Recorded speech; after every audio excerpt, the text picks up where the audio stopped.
waiting for my folks to come on Facebook and YouTube. All right, there we go. All right. Good morning, everybody. Here we are for another day of Saturday Sentiments. Mr. Moshe, how are you doing, sir? Good to see you. All right, thanks for being here. So today we're going to be talking about the story of La Pureza del Amor de Cristo. That's going to be my topic for today. Oh, is that Miss Cash? Wow. Hi, how are you? Excellent. It's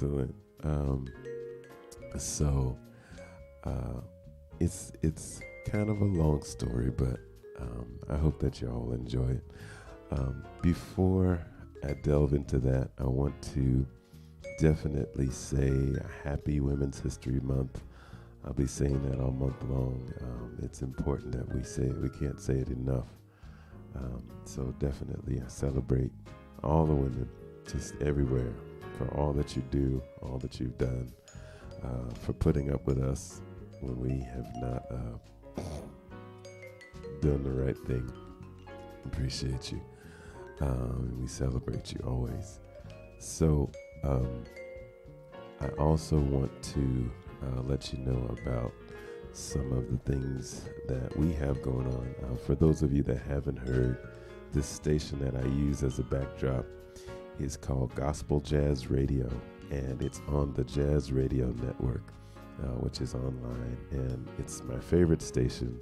I listen to it all the time, and I'm going to actually have the opportunity to have a conversation with Mr. RichardDAbreuJr, who's the kind of the brains behind that station, and that's a really, really good conversation I'm looking forward to. We were going to do it this past week, but he wasn't feeling so well, so we're going to push it out to this week that's coming. But anyway, so that's exciting. And then also, thank you for everyone who tuned into my Friday Night Inspiration broadcast last night. If you haven't had a chance to do that, feel free to check it out. The videos are still up there on Instagram, on YouTube, and on Facebook. So they're all there. You can check them out. I had as a special guest Miss Leslie Harris, who is a wonderful vocalist, and she did a great job. So definitely check that out. And then I've got, for those who've been asking for a while, we have some merchandise now for Jazz in the Spirit. So we want y'all to check that out. We got some t-shirts hand designed by my wife. Jazz in the Spirit t-shirts. I hope that y'all will avail yourself of those. And we've also got some Jazz in the Spirit mugs, which I'm going to be using all day. There's the logo right there. Instagram folks, I hope y'all can see it. It's backwards, but I'm going to be drawing on that all day long. But yeah, so just go to www.jazzinthespirit.com, and it's right on the front page. You'll see something, buy Jazz in the Spirit mug, buy a Jazz in the Spirit t-shirt. It's right there. So I hope y'all will support. And of course, kind of like the most important thing, the album, the Jazz in the Spirit album. It was released Juneteenth of last year, and right in the middle of the pandemic. But I hope that y'all will continue to support it. I worked really hard on it. It was 21 years of labor. But it's out now. It's on all those platforms. So I hope that y'all will support. So to the matter at hand. All right. So the original name of this song is Christ's Love So Pure. So it still goes by that name. But there's a whole story behind why I decided to give it the primary name of La Pureza del Amor de Cristo, which literally means the purity of the love of Christ. So there's a whole story, and I hope that y'all enjoy it. I'm going to go ahead and jump into it. So I was a 20-year-old senior music major at Brown University.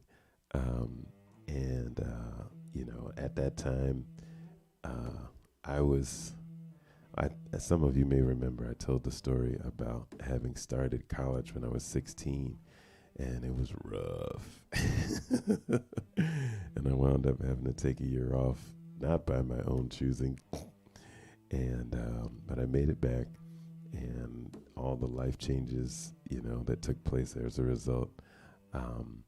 So by that time, I had decided to major in music, and I was in my senior year. So I had already gone through the basically the whole program I had to do. That's normally a 4-year program. I had to do it in 2 because I had spent my whole freshman year trying to major in biochemistry, and I had spent my whole sophomore year trying to major in computer science. So there I was from the freshman weed out class all the way to the the specialty electives that you take as an upperclassman.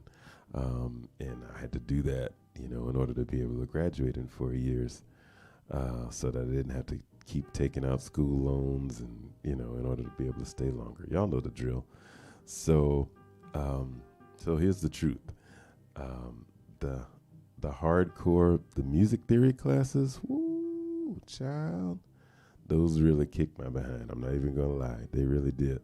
I actually failed the first music, the survey class. It was taught by Professor Ron Nelson, who was a graduate of Eastman School of Music. And any of you who know Eastman, that's no joke up there in Rochester.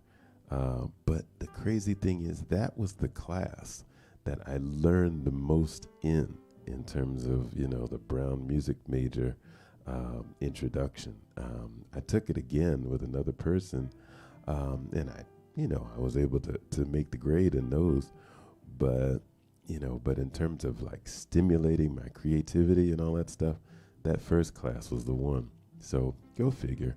But yeah, Professor Ron Nelson, he just wanted us to call him Ron. He was awesome. And the one thing that I did excel in that class was ear training. And guess why? Church. I actually had the best ear in the class.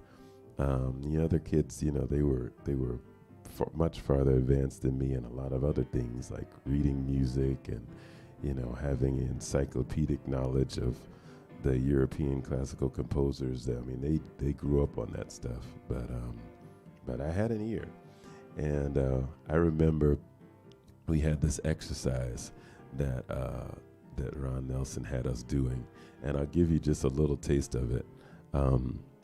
It was an ear training exercise, and we had to listen to him play a chord, and we had to identify the type of chord, whether it was a major, the nature of the major, like was it major with a minor seventh or minor with a major, all that kind of stuff, and then what position it was in, meaning, I know this is a little musical technical stuff here, but may as well learn something.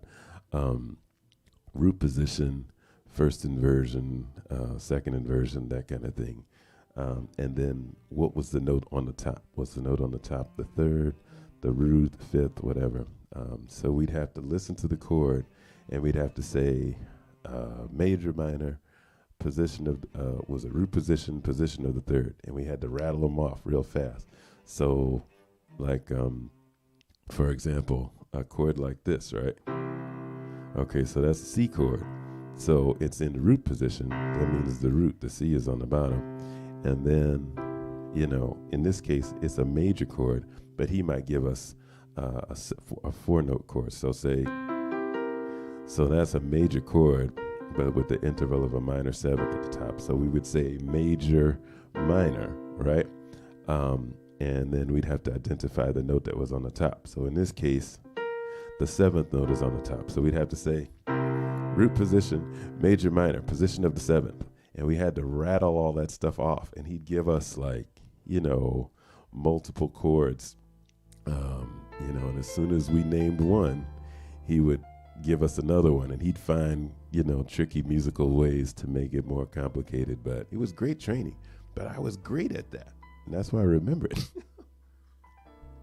In the meantime, learning about Bach chorales and Baroque voice leading rules and all that kind of stuff was killing me. Oh my God. But it was great training. It was great training and stuff that I still can use today. The thing is, let me see.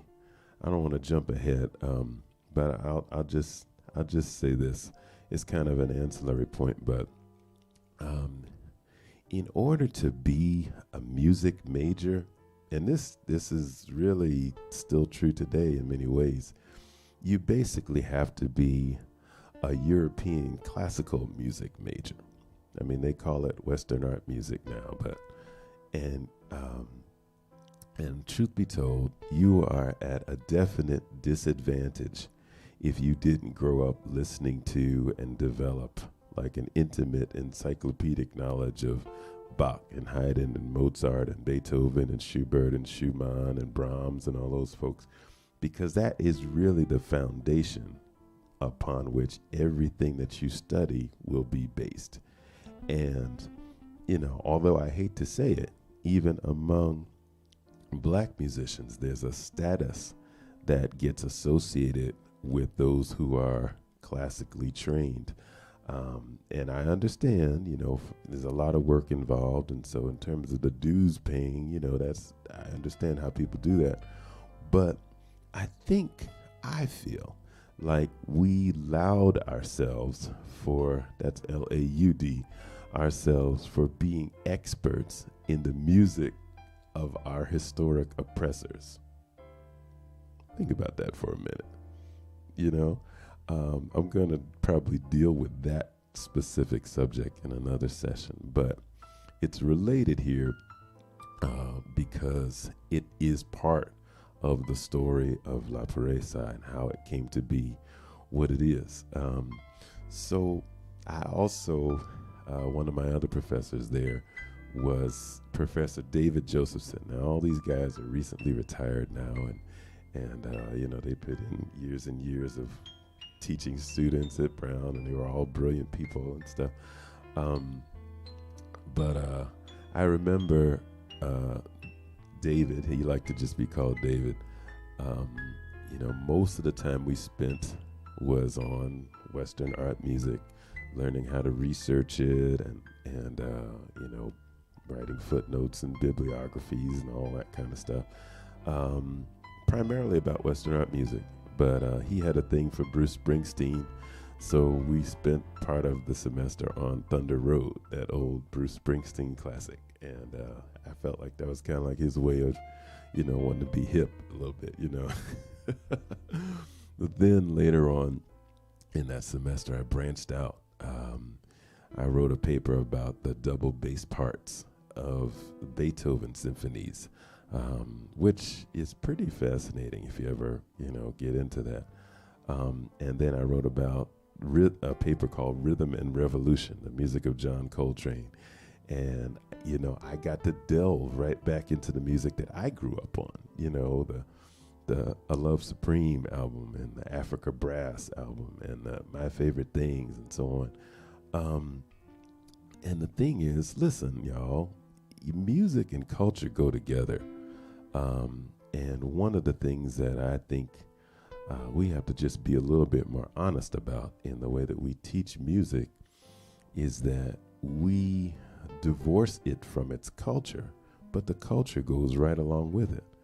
Because listen, let's just be honest.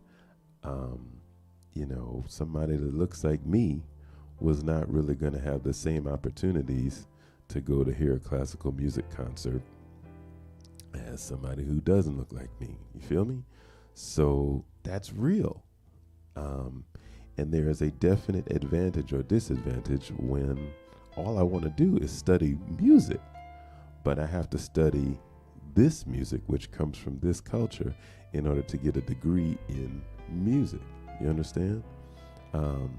So like I said, that's something that's a deeper topic for a different day. But it's related because it's related to the reason why I chose to study what I did. Um, you know, I chose Beethoven specifically because I was like, wow, he has a Moorish background. Sound familiar? It's unfortunately some of the same stuff that's, related to this whole controversy about the British royal family and, the issue of race there and stuff. It's part of the culture. That's what I'm saying. So we just have to recognize that. We got to be more honest about the things that we study and the assumptions that we make and all that kind of stuff as we move forward as a people. So, as this whole music major developed, there were 3 options that you were given. You studied theory and composition, which is what the overwhelming majority of people did. And then there was music history. You could specialize in that, which I guess the rest of them did. And then there was ethnomusicology, which nobody did except me. I was the only one in my entire graduating class of 1991. So, but the reason why I chose that is because it was the music that I most identified with. And, it was, I guess you could say it was a place where the thing that I studied was the main thing rather than an ancillary thing, if you understand what I'm saying. So yeah, I want us, those of us who are music majors, you've gone through this process, you know exactly what I'm talking about. So coming back to the chronology here. So here I was, senior year at Brown University, and I was the only undergraduate in that class. There was a class I was taking with Professor Jeff Todd Titan, who I found out later was the editor for the journal of the Society for Ethnomusicology. So he was a big deal in the ethnomusicology world. But, he just wanted us to call him Jeff, But I was the only undergrad in a school of grad students, because a class of grad students, because they, ethnomusicology was something that was only usually done by people pursuing a master's or a doctoral degree. So here I was just working on my bachelor's, and they were like, ethnomusicology, wow. So I think I got a little respect from them for trying to do this as an undergraduate student, and I really appreciate the fact that they never made me feel less than or like a junior partner, even though truthfully, I felt it. I felt intimidated sometimes because we would have assignments to write a 2-page paper, and I would write a 2-page paper, and then I have a little bibliography and have some footnotes. These folks would write a 2-page paper and have a 2-page bibliography with another page of footnotes. I'm like, oh my God. But I recognize that, the expectations that Jeff had of them were very different than the expectations that he had of me. So, so in order for them to, because they were all master's level students, so they had to do a lot more. But man, the discussions, I was just like, wow. But they really came up with some great insights, and I learned a lot during that time. So, so as part of the prerequisite for that class, the semester before, I had to take, it was a survey kind of class. It was like an introduction to ethnomusicology. And we learned and we studied examples of things like West African drumming and dance, High life, which is another style on the continent with it's like a celebratory music with a lot of horns and stuff, and it's really fun. We learned about Eastern European folk music. We learned about Balinese and Javanese gamelans. A gamelan is an orchestra, of those kind of bell sounding instruments, and they're tuned differently. But when they play all together, it makes a really wonderful sound. So we learned about those. We learned about, and this was just at a basic level. We couldn't get but so deep. But it was, it stimulated the curiosity.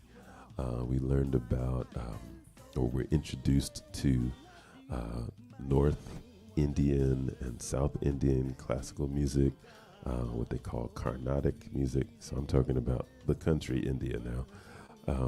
We learned about some of the music of Brazil, just a basic introduction to samba and bossa nova. We learned about salsa and, musics that emanate primarily from Cuba and Puerto Rico.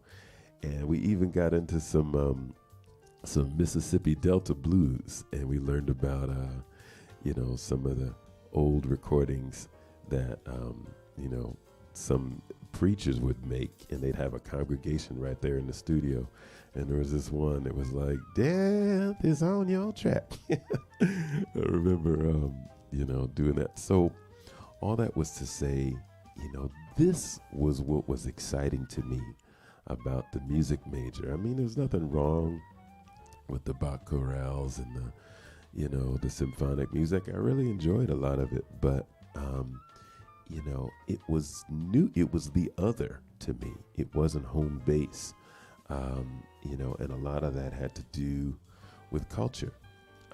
And one of the other things that I really liked about this particular intro class was that, I reveled in the fact that you had to study each style of music from its own context. You couldn't separate the music that gave birth to it. Couldn't separate the music from the culture that gave birth to it. So, they were joined at the hip as they should be. So that survey class was in my mind when I was in Professor Jeff's class. And, even though we never used it in the class, there was always a piano in all of those rooms. And so after class one day, there was a guy in the class named Delphine Perez. He was from Venezuela. He's probably, Professor or Dr. Delphine Perez somewhere in a university now or whatever now too. But he might even be retired. I'm not even sure. But at any rate, at the end of, after class, he was just kind of noodling around on the piano. And he was playing this pattern. And, for him, this was probably just like the ABCs. But for me, it was like, oh, what is that? He was just going.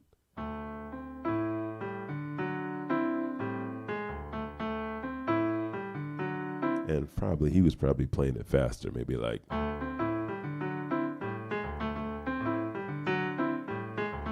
And I was fascinated. I was like, oh, can you show me that? And, if you can imagine, like, somebody teaching, you're playing something like ABCs and somebody comes up to you, can you show? They're all excited about that. You're like, okay. But, he was real good natured about it. And he showed me. And he took one hand at a time. So it was just like, right? That's the left hand. And you notice it doesn't fall just on one, right? So if I was counting, and this isn't the right way to count it. People usually count it double this, but just to give you an idea, 2, 3, 4, 1, 2, 3, right? So that's how I was understanding it. But it's really more like 1, 2, 1, 2, So, and then the other hand was like, and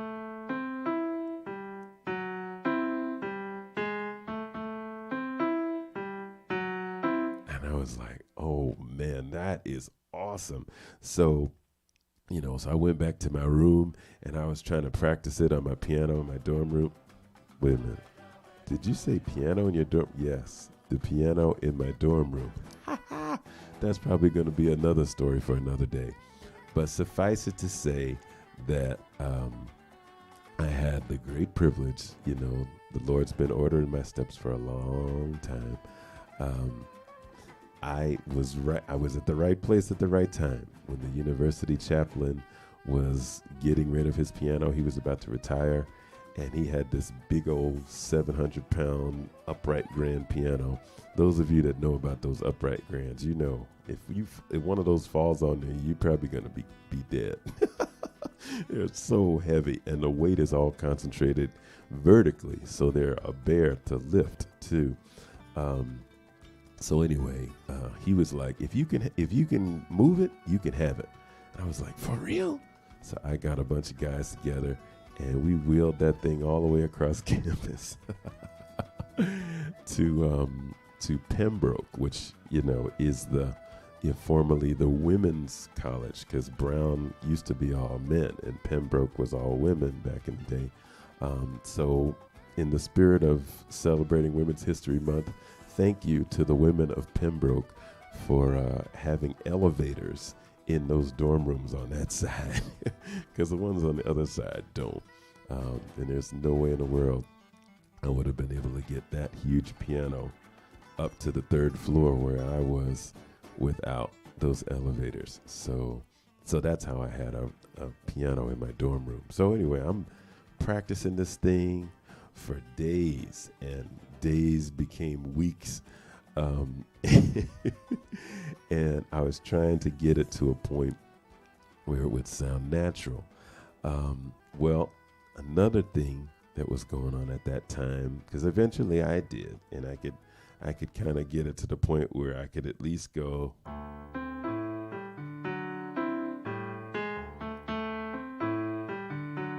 And I was feeling pretty good about myself. Then later, I started getting jiggy. I tried to put some octaves into it. I was like,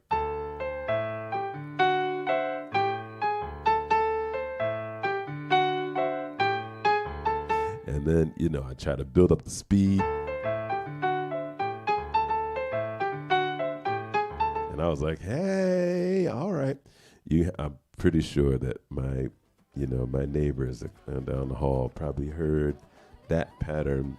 God only knows how long as I was working it out. But but that's part of how this thing came to be. So, moments in time are really, like a kind of nexus of different things that just happened to be going on at the same time. Smooth jazz was really big then too. You had stations like CD 101.9 in New York and other places around the country. They've kind of like moved to the back now, or just kind of only on satellite radio now, which is a little disconcerting, but there's a lot of great music being made. And so a lot of those songs had this kind of like 16th beat rhythm. So 16th notes are like 1 yanda, 2 yanda, 3 yanda, 4 yanda, like that. They go 4 to a beat. So the syncopation was kind of like, you had a lot of songs that were doing that. And so that gave me the idea of putting, a groove like that in a song. Plus, I was director of the gospel choir too, and there were so many songs like that, choir songs that use that kind of feel. So again, all these things were coming together, and I was learning about sus chords, which are suspended chords, and I later realized that they were 11th chords. What am I talking about? I'm talking about things you all have probably all heard this, right? What that is just something. It's a suspension.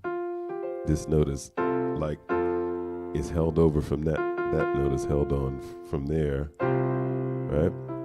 And then it just resolves. So there are chords that are like that, and they get kind of fancy because they can sound like that or like that. And then later I realized that they called these chords 11 chords. So like this particular one is a G in the bass, and there's an F chord in the right hand. So like F, A, C. So when you put those two things together, people would call that a G11, but they also could call it, a G sus if they were using the whole chord. So anyway, what I started doing is playing around with those kinds of sounds. So,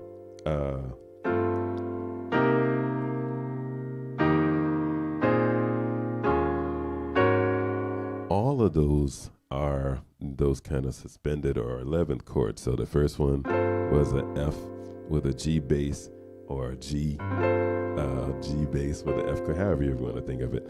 And then the next one was a C. Think of it as like a C with an E flat. Later you would call it C minor 7 and all that kind of stuff. But all of the chords were like that. And so the progression was kind of like,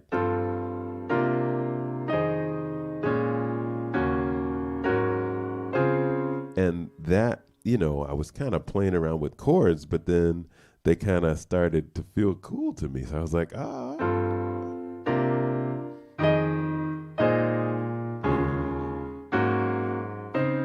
and then turn it around, right?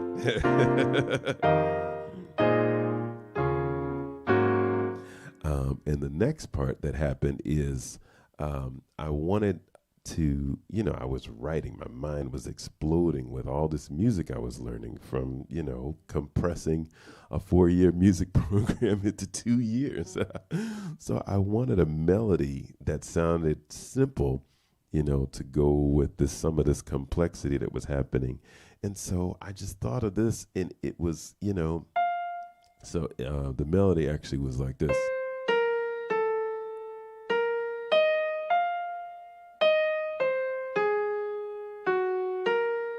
And it used the musical device of a sequence, which is, you take a musical pattern and you repeat it in a different way with a little variation. So the same rhythm, da da da da da da da da da da da, same rhythmic pattern, but just with different notes, right? So then it went up, then it came down, then it went up again. So when you put that together with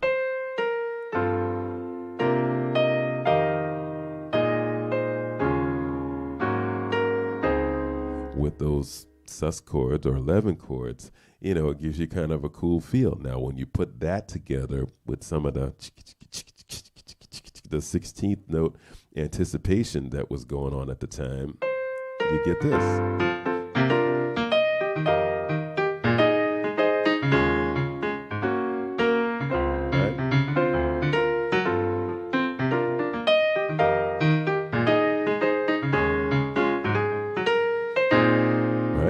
And then there's the second part and all that. So then I was like, okay, what else can I do? Because I had a bridge part,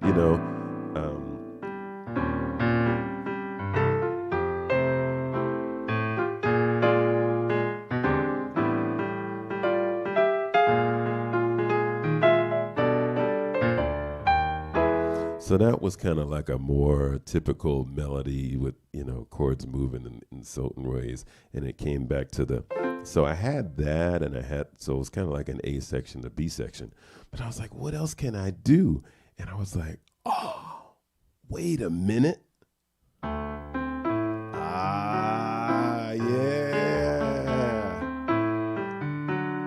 And it was in the same key. Because, of course, the great thing about these, melodies using fourth is you can go anywhere from anywhere.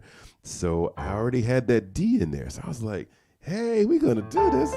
Hey.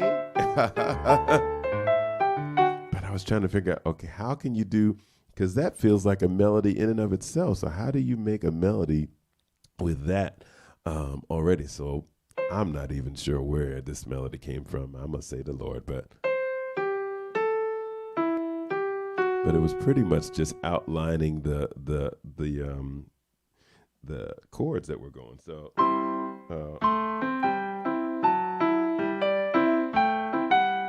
right? And then I just did a sequence. And again, sorry. And then it just turned around. So just imagine, because I can't do them all at the same time. So just imagine this is going on, right? While the melody is going on. So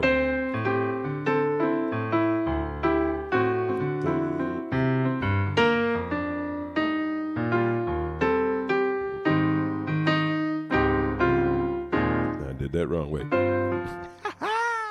wait. That's it. Here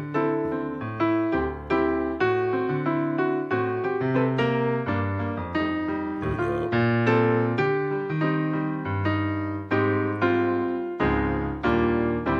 Right? And then so that last part kind of brings you back into the 11th thing. And that brings you into the other.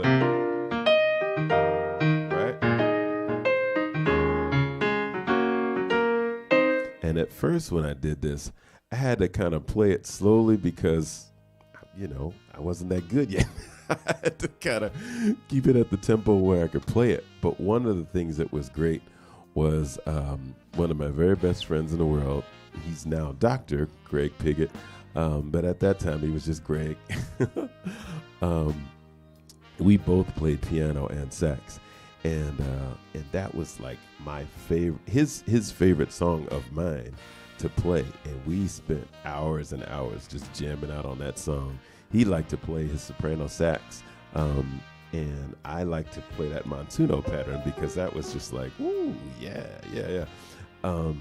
So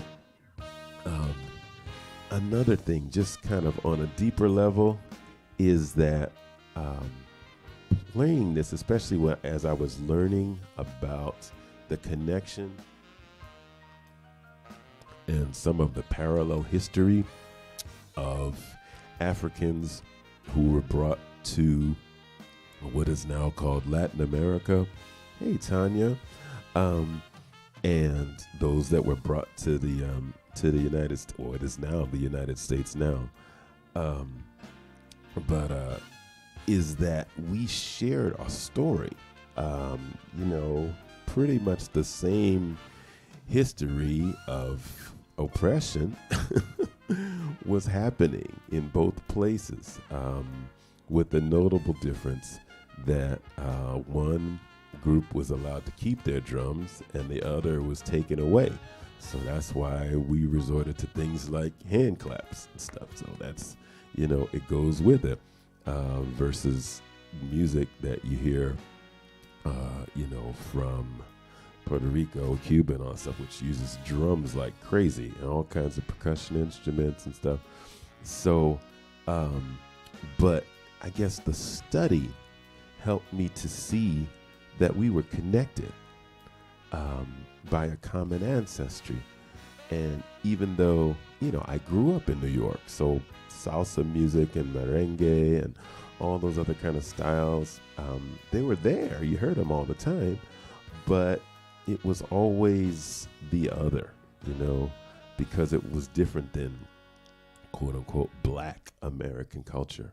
But the truth is that this music is Black music too. It just took me years to realize it and to realize that we were connected. Oh, wait a minute. Shucks. Hey. That's my song, y'all. Hey. This is my song, Look and Live, which is streaming right now on Gospel Jazz Radio. So I'm pretty excited about that. So even though this wasn't the song that I was focusing on, it's kind of hard to ignore your own song coming on the radio. So I can't tell you how cool a feeling that is, y'all. But anyway, I'm going to keep going with my story, but I'm just kind of vibing with it for a minute. Yeah, but y'all be sure to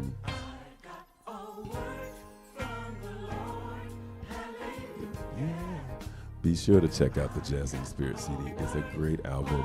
I worked real hard on it. So, I hope that y'all will do that. Thank you, Rich Germain, for the radio love. I do really appreciate it. So just coming back to the story of La Pureza again, which hopefully will be on there sometime soon too. In the 2000s, my wife was a student and an employee, actually, at New York Theological Seminary in New York. And of course, it's in New York, but in Manhattan, I should say. So she was there a lot. And I went there to visit with her a couple of times. And then, sometimes she would have class projects where she wanted me to hear what she was doing, or maybe once or twice I might have done some music with her or something like that.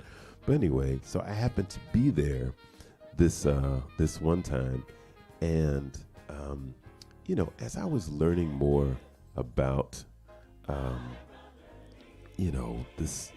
connection, and learning more about the culture that gave rise to this music that for all that, I was just like, I just liked that. I thought it sounded cool, but the more I learned, the more I wanted to give it a Spanish title.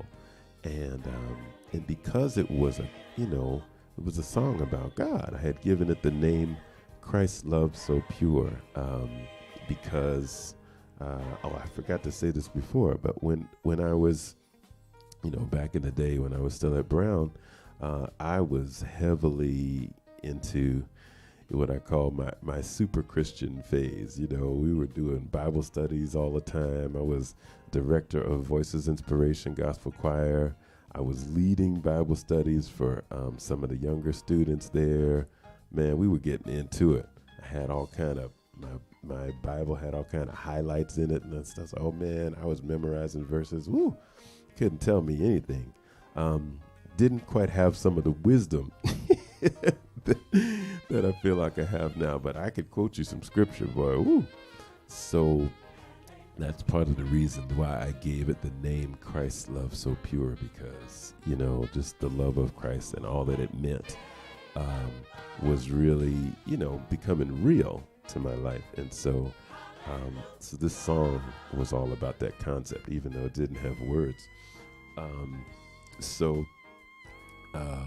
fast forward back to NYTS, and one day, I don't know if it was at the class or something, or they just happened to be gathering in the hallway or whatever, but I had a brief conversation with one of the professors there. His name is Reverend Dr. Humberto Alfaro, and Dr. Alfaro, very wonderful man, great preacher.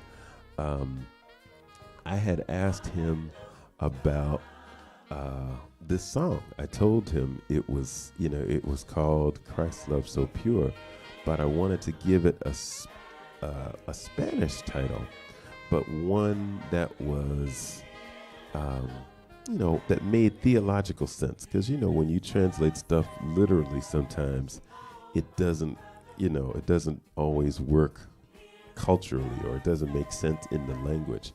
So obviously this was a man who was a theologian, so he knew all about that. And this was his culture. So I asked him, and he thought about it for a minute, and then he said to me, and I'll never forget the way he said it, La Pureza del Amor de Cristo. And I was like, oh, that sounds awesome. Wow. Even just the way it sounded, it was so kind of like musical, the way, La Pureza del Amor de Cristo. I just liked saying it. I was like, ooh, yeah. So that immediately became the new primary title for this song.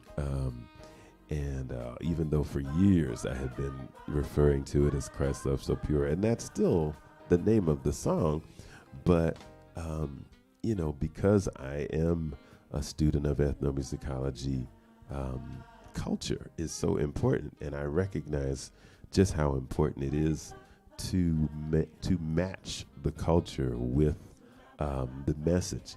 And so it just seemed to suit the song that much more to refer to it that way. So Dr. Alfaro, even now, thank you so much for doing that. So when I recorded the song in New York, I wanted to have some folks who really knew how to really get down in this style of music, Unfortunately, New York is a great place, to do that. So, one of the most important things was who's going to play the piano, because, that style, that dun dun dun dun dun dun dun dun dun, dun, I needed to know who was going to do that. Hey, look and live, y'all. See, so I just got some airplay on my gospel jazz radio station. Thank y'all. That's an awesome feeling. So I was told about a gentleman named John DiMartino, and even though he wasn't from Puerto Rico or Cuba or someplace like that, he had played with a lot of guys who were. He was the piano player for a drummer and band leader named Bobby Sanabria, and he had also played with the band leader and legend Ray Barretto, and so John, and he could play the heck out of the piano. He really could play anything that he wanted, but he really understood some of the intricacies and the complexities in this style, and so he was a great person to have play the piano on this. But I also was fortunate to have a good friend, Mr. Lino Gomez, who was one of the people that I knew who could play both upright bass and electric bass with equal proficiency. And he was great at reading music. He was a composer himself. Well, still is. He's still around. I just don't get to see him so much anymore because he's in New York and I moved to Virginia. But great guy. He played bass on this. And so he knew, he was very familiar with what they call the timbal style, the doom, doom, doom, doom, doom, that whole kind of thing, and how to, keep that rhythm going and also do embellishments in it. And then, one of the other special features about this song is a former Berkeley schoolmate of mine, Mr. Renato Toms, who was also from Panama. He played percussion, primarily congas, but he also played other hand percussion on that song. And to imagine this song now without the percussion, really, it's like it just doesn't sound the same. So and he knew exactly what to do. So once I showed him kind of like the layout and the format of the song, he made some little notes in the studio. And I remember this one part when it went to the little timbal feel in the song. I remember he wrote on his notes "arriba" with an exclamation point, which is just a little cue for him to really, go ahead into that feel. And man, he lit it up. So I really was appreciative of those guys. And then, there were the guys that I knew better, who grew up in the same culture that I did. This is my homeboy Sticks Bones, who played on all but 2 of the songs on that album. And he played drums on that song as well. And, growing up in New York, just like I did, he was familiar with it. And he had also, I think he was the first black student who was in the jazz program at SUNY Purchase. Thank you very much. I appreciate it. So he had a good feel for that. Hey, Brother Denzel, how you doing? It's my sax brother Denzel from South Africa. Then I had another homie from Brooklyn, Mr. Steve Brown, to play guitar on it. So the combination of, I played sax, of course, myself, John DiMartino, Steve Brown, Renato on percussion, Lino on bass, and Sticks on drums, was a really nice nexus of cultures, of experiences. So it really just brought the whole song to life. And so, as I'm going to play the song for you, but I want you to, as you listen, to think about all that stuff. And another thing, you should always be willing to learn, because at that time, when I was about to record it, the only real pattern I knew was that, right? And then, so I was just doing it faster, right? And so I was trying to do that, but, and I was thinking, I had one that was asking John DiMartino to play that pattern under the melody. And he was like, dude, that's a lot of stuff going on. How about if we just do this? And I remember he did this pattern, and you'll hear it in the little Montuno section. He was just like,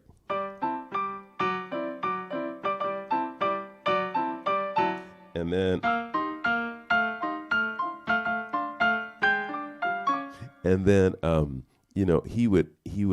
he did that a couple of times. And then, so the things he was doing they were simpler, but they made the thing groove so much better. I was like, wow. So I just, as I was listening to it, I was like, well, okay, well, yeah, go ahead, let's do that. So I'm going to go ahead and share this with you. And with all that, I hope that you all enjoy this composition from the Jazz in the Spirit album, La Pureza del Amor de Cristo.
Arriba. Hear it?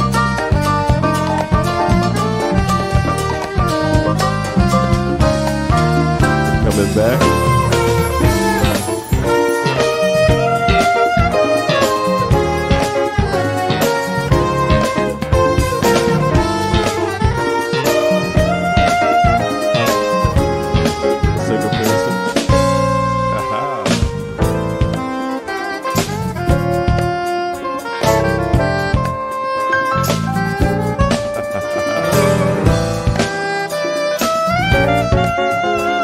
Yeah.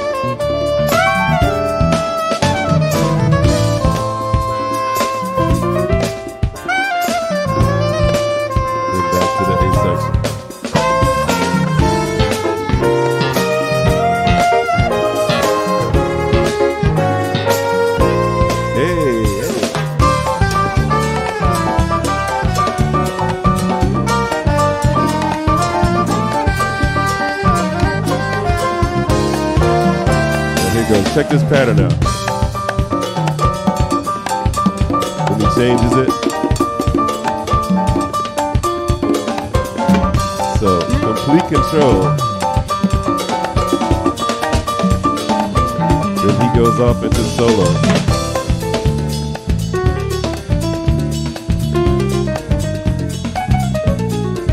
Aha.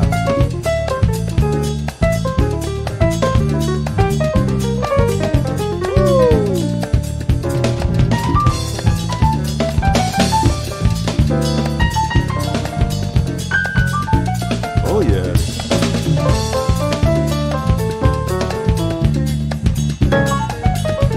Woo. Here he goes.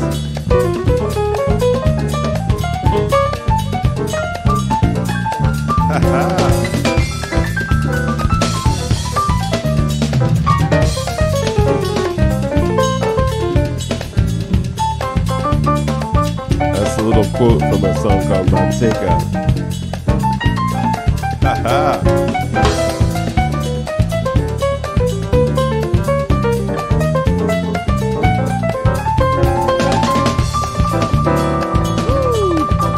Yeah. My turn.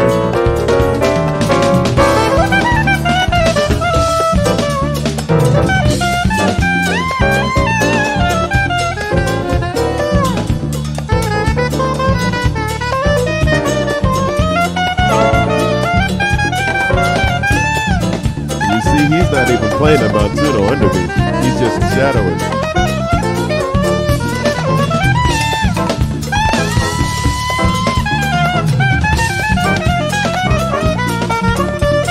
Hey.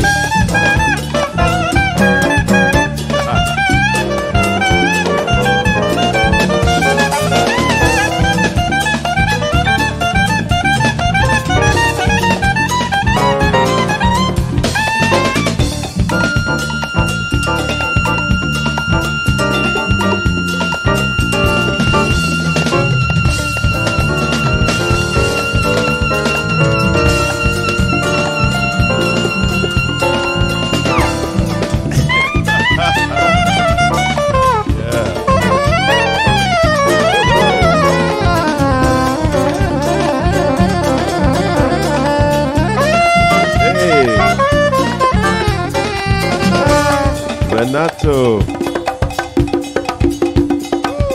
He's doing both. He recorded that too.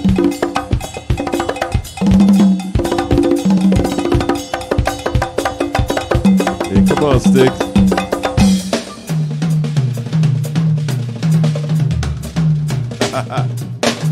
Little hip hop right there.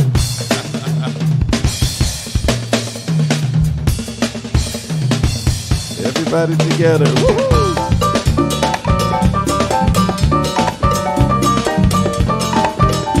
Then back to the melody.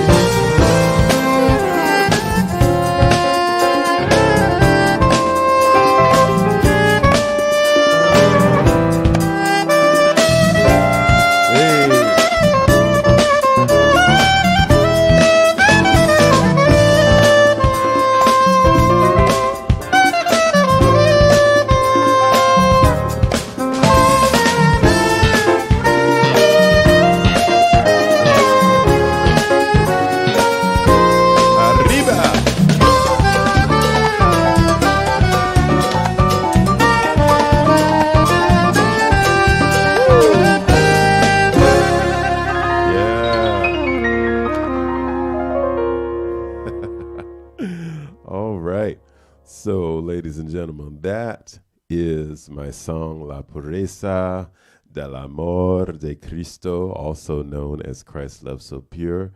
I hope that you have enjoyed that as much as I have, or somewhat as much as I have, because I still get a real kick out of it every time, just as if I was doing it for the first time. So it's still near and dear to my heart, and I hope that y'all will check it out. It's track 2 on Jazz in the Spirit, and I hope y'all will check that out. You can download it, you can stream it, you can purchase the CD on my website, www.jazzinthespirit.com. And I hope that you all will enjoy it now that you know more about the story of that song. There's even more to tell, but I'm gonna stop there because I know we all have other things we got to do with our Saturday. But thank you guys so very much. Um, and I hope that you all have a good Saturday. I thank all of those folks that had something to do with the history of this song, from, the professor who introduced me to ethnomusicology, that I don't even remember his name, Jeff Todd Titan, for that class. Of course, Delphine Perez for introducing me to the Montuno, John DiMartino for doing a wonderful job playing that piano, all the other guys who recorded it, Renato, Lino, Stick, Steve, um, the guys who recorded it, Dan Hopler, who was the engineer, and the Kirk Yano, who is a wonderful engineer. He did the mixing for it. It's and of course Dr. Alfaro, who gave me the title. Never forget that. So it's a wonderful thing. Each one of these songs is a whole story in and of itself, and I hope that y'all can appreciate now that it means more than just some music washing over you. It's literally a part of my life. And thank you for allowing me to share that with you today. So, and thank you all for joining so much. So for everybody who's been watching, I really appreciate you. And I hope to see you soon. We're going to be back on Tuesday doing our Tuesday talk. So I'll update you on what's going on then. But in the meantime, just go ahead and enjoy your Saturday, and we'll talk to you very soon. So thank you, all of our folks on YouTube, all of our folks on Facebook, all of our folks on Periscope, and our new folks on Twitch. I'll talk to you some more about that part, okay? So it's kind of like off topic right now.